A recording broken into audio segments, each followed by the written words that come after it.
तो zero angle क्या होता है, जिस एंगल का मेजरमेंट रहे 0 डिग्री उसको हम कहते हैं जीरो एंगल। तो जीरो एंगल बनता कब कब है, देखिए जब भी कोई चीज क्लोज रहेगी ना तो उसमें जीरो एंगल बनेगा।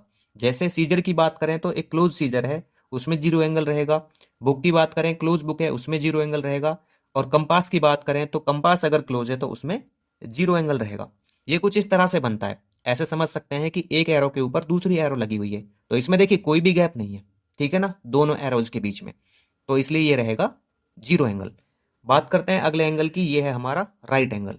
तो राइट एंगल क्या है, जिस एंगल का मेजरमेंट रहे 90 डिग्री का उसको हम कहते हैं राइट एंगल। ये कुछ इस तरह का होता है कि इसमें जो आपकी रेज हैं वो परपेंडिकुलर होते हैं एक दूसरे के, ठीक है। अगर रेज परपेंडिकुलर हो तो रहेगा 90 degree angle. Straight angle 180 degree की मेजरमेंट के एंगल को कहेंगे स्ट्रेट एंगल।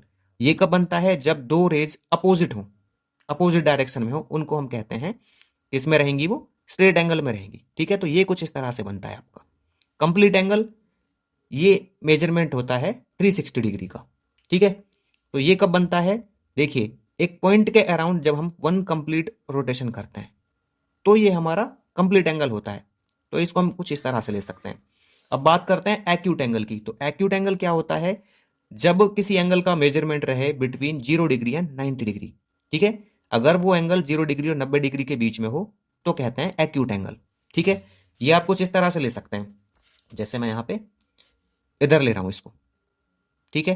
तो 0 और 90 के बीच में होना चाहिए, तो ये तो आपका 90 है परपेंडिकुलर, तो इनके मिडिल में हो। ये आपका यहां भी हो सकता है ऐसे, ठीक है, ये आपका ऐसे हो गया और ये आपका ऐसे भी हो सकता है। तो 90 से कम होना चाहिए और 0 से बड़ा होना चाहिए। अब बात करते हैं ऑब्ट्यूज की। तो ऑब्ट्यूज कब रहेगा, जब किसी एंगल का मेजरमेंट 90 से बड़ा और 180 से छोटा हो, मतलब इन दोनों के बीच में होना चाहिए, तब तो वो रहेगा ऑब्ट्यूज। तो ये ऑब्ट्यूज किस तरह से बनेगा, तो ये ऐसे आ सकता है आपका, ठीक है। देखिए 90 से तो बड़ा है ये, ठीक है, और 180 ऐसे बनता है ना, इससे छोटा है, तो ये एंगल आपका ऑब्ट्यूज हो गया, ठीक है। रिफ्लेक्स एंगल, जब कोई एंगल आपका क्या रहे 180 डिग्री और 360 के बीच में रहे तो वो आपका रिफ्लेक्स एंगल रहेगा। तो रिफ्लेक्स कैसे बनेगा, तो 180 से बड़ा होना चाहिए, देखिए तो 180 आपका ऐसे होगा, ठीक है। तो इसको हम कुछ इस तरह से ले सकते हैं, यहां पे ऐसे, ठीक है। तो ये जो एंगल रहेगा यहां पे, ये आपका रिफ्लेक्स रहेगा।